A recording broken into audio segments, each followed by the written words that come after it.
this is not my favorite movement. It's a beautiful watch, it really is. It's a Panerai, it's a huge one, and it says here 8 hours, and this is the old one. And Ferdinand just mentioned Panerai with Rolex movements.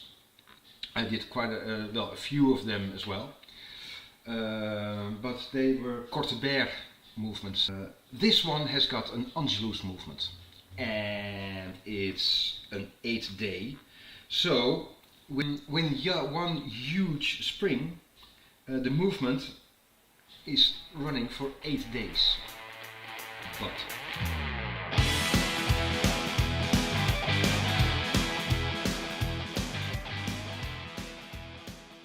Panerai used Angelus movements, and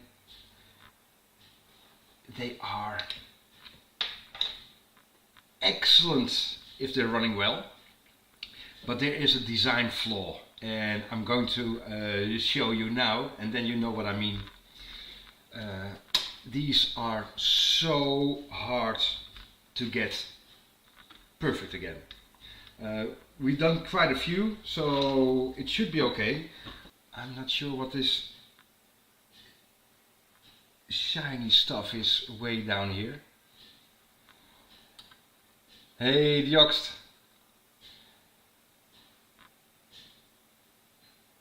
Well, we'll see about that. Oh, wow. Okay, we'll cross that bridge when we get there. But the main problem is here, and I hope I can show you if I move it about like this. Do you see the filings? As always, I'm not doing any work up front, so for me it's exciting and new as well. So what that gunk was I showed you before, I really don't know. But here you can see the brass particles on the inside of the glass. And I think if I zoom in, that you can see the origin of the brass filings. In this wheel there's simply way too much play, and then it scrapes through the bridge. The metal color, or the silvery color, is a nickel plating, and underneath that's brass. So you can see this scraped through the nickel plating into the brass, and oh well, again, we'll cross that bridge when we get there. And if you have a close look, somewhere it's an 8-day movement, and you cannot increase the length of the spring 8 times. Well, you can, but you have a huge barrel. So you need to have another technical solution. And they simply, like I always say, watchmaking hasn't changed in 200 years. It's always a barrel, 4 wheels, an escapement and a balance wheel. For the past 200 years nothing has changed, except for this one. But here you can see 1, 2, 3, 4, 5 wheels. So with an extra, like a transmission in your car, with an extra gear, you increase the length of the spring. Well, you know what I mean. You reduce the revolutions, so you have a longer spring life. But that extra gear, there is a reason why not everybody used an extra gear. Because it takes so much strength, force on the movement, that if you don't maintain your movement regularly, simply clean it, get rid of the play, and add some tiny bit of oil on exact the right place instead of the the oil spill from last week, from Sunday. If the lubrication slightly wears, then you get this. It eats away, and because there's so much extra force on the movement, simple as that. Let's do some testing. Use a bit of packwood so I don't make any scratches, but our main concern is going to be this one. This is just, I think this even no hammer time. This is just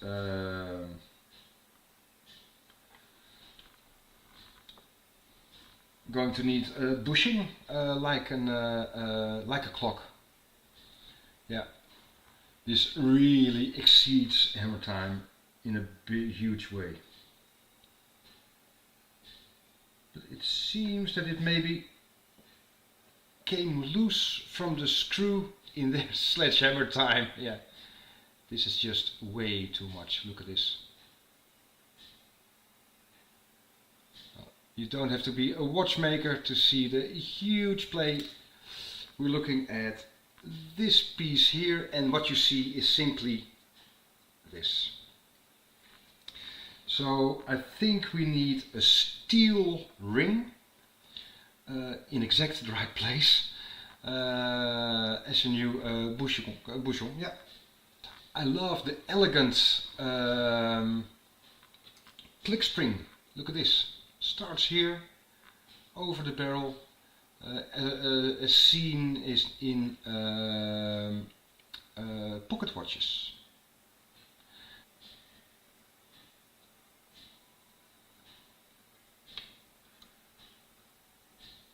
And it simply feels rough. As you can see, it's a tiny balance wheel for a huge movement.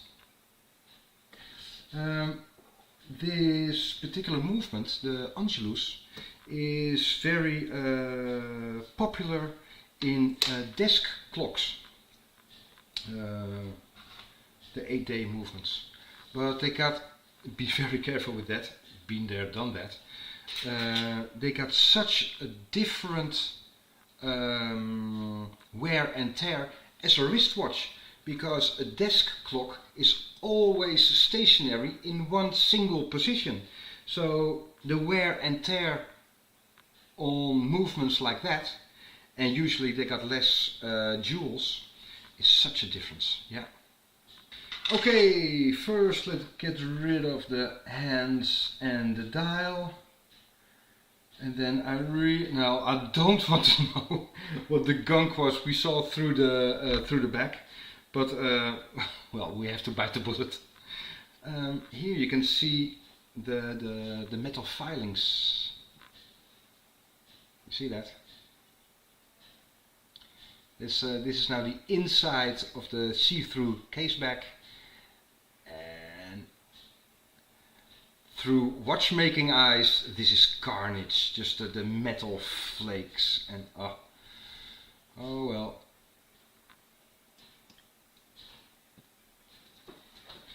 Not actually touching the hands and not touching the dial. What I'm checking is that this is a dial feed post. There's the dial, there's the post, but the dial feed screw is missing, and this doesn't bode well. I am getting slightly worried. I am so glad that nobody is watching this.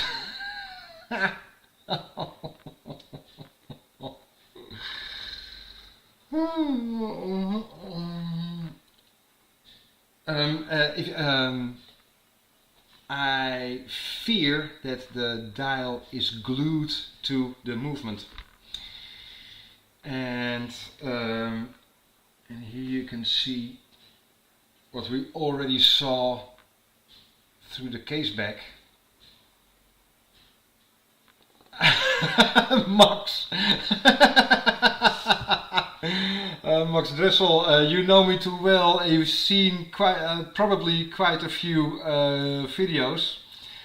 I usually say all watchmakers do their best. But yeah, Max, you caught me. Just heated, yeah. Well, there's only one way to find out. Well, I'm going in. Ooh, there is some play. I use a scalpel because it's a long surface and it's very thin. Because if you use a screwdriver and try to pry it open, then you get marks on the inside of your dial, which nobody will see within the next 10 years. But maybe you can make markings on your movement. So I use a scalpel, which is a long area. So if you move it in and you pry it, you don't make any marks. So if I go in between, there we are. Oh, yeah, there are dots. Jean.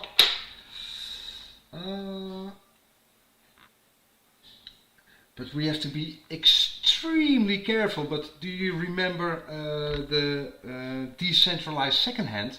That pivot is still there. So if I gently move the dial, the pivot will snap. But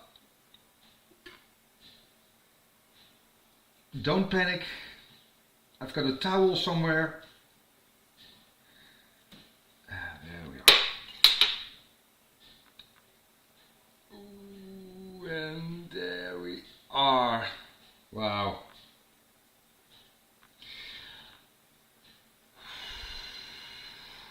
And then I may be mistaken, it was glued, yeah, true, that this bit here is might be part of the alarm function. I think it was the SF230, 240, which can be converted, yeah, here, which can be converted into an alarm movement, and that's it.